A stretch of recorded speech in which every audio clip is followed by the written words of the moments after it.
And hello once again. Thank you so much for joining me for Chapter 5 of Archie Unplugs the Internet. Do you know what? It's been such a fun week reading this story with you guys, and I'm really glad that you have joined in with us.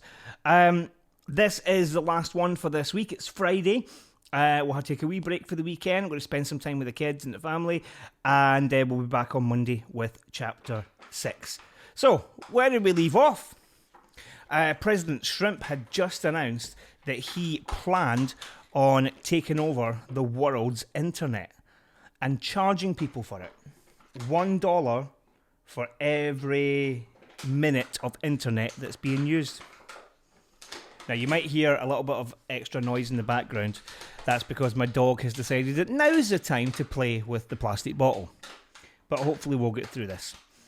So, Chapter 5.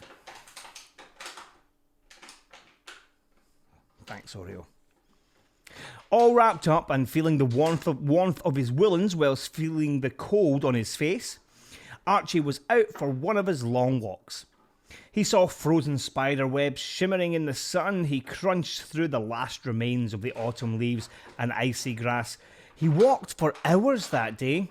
This was Archie's favourite activity, and it was his time to be completely himself. Archie returned home early afternoon. But something seemed different. He couldn't figure out what it was, but he knew that something was wrong. Mum and Dad didn't barrage him with the usual questions about his whereabouts. In fact, they were sitting silently watching the TV. Abby was acting strange too. Archie noticed that she was in the corner of the living room. She was crying.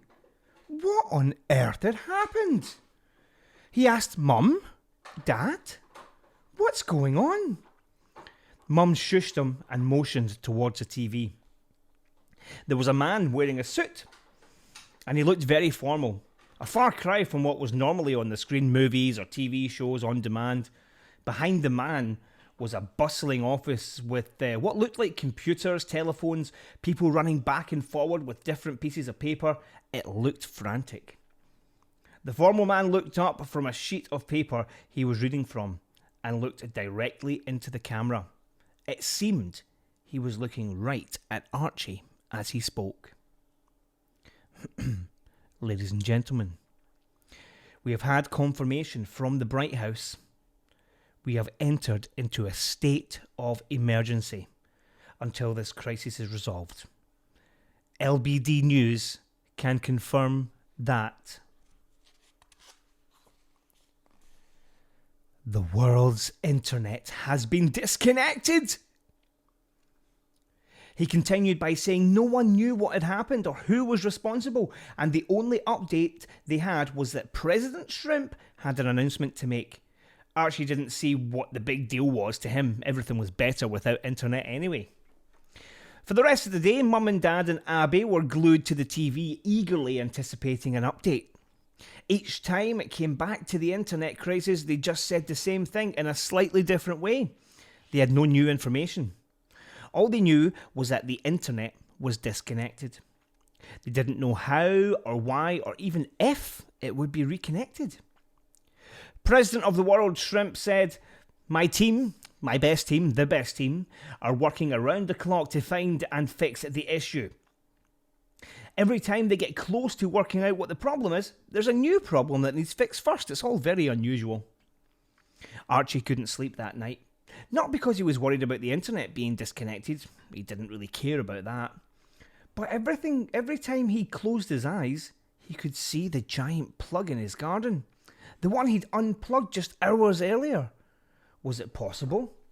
Could Archie have unplugged the world's internet? Eventually he mocked himself and decided he was just being silly and went to sleep. The next few days were strange. Good, but strange. The streets were filled with angry people late for work, school or other appointments. Their alarms obviously didn't go off. Traffic jams everywhere because there was no traffic lights and no radio stations to warn the commuters of the busiest streets. It was chaos. By the following week, people had started to get used to it though. They were waking themselves up. Old-fashioned alarm clocks. They were not using sat-navs, but just reading road signs. leaving earlier for work, avoiding rush hour, and generally adjusting to life without the internet. Even at home, there was a difference. It had been a week without internet when Archie and Abby came home from school to find the table set for dinner. It usually had Dad's work screwing all across it, and they ate their dinner on the sofa while watching TV. It started with an awkward silence. All they could hear was the sound of the gentle breathing and chewing as they ate Mum's Marsetti, a dish that she hadn't made in a long, long time. "Well, Archie, Abby, how was school?" said Dad. There was a pause. They were both stunned, as Dad hadn't asked them since... Well, actually, they couldn't remember the last time he'd asked them. Archie and Abby looked at each other, unsure what to say or who would answer first. Archie spoke and said that he'd had an alright day. Abby's day was the same, and apparently they'd learned nothing. But it was a conversation. Over the following days, the questions didn't stop. Mum and Dad kept asking them about their day, what they'd been up to, who they were with, but not in the usual way. This time, it was genuine interest. Abby even enjoyed Archie's company. She went with him when he went out for walks. They had snowball fights and built snowmen together, just like they did when they were really young. As the weeks went on, Archie noticed the street got busier with kids playing, building snowmen, and the hill he used to go sledging on was now full of people. He wasn't on his own anymore. People said good morning as they walked past each other too. There was another difference Archie noticed. There was a certain person who'd become missing from everyday conversation. A certain president was no longer being spoken about. Did you see what he chirped last night? Was no longer a staple conversation starter. It had become, how was your day? Archie noticed that without the internet, Shrimp no longer had a platform to chirp his ludicrous opinions. It's been a long day. The only time we could voice them was at 6 p.m. with the latest update on LBD News.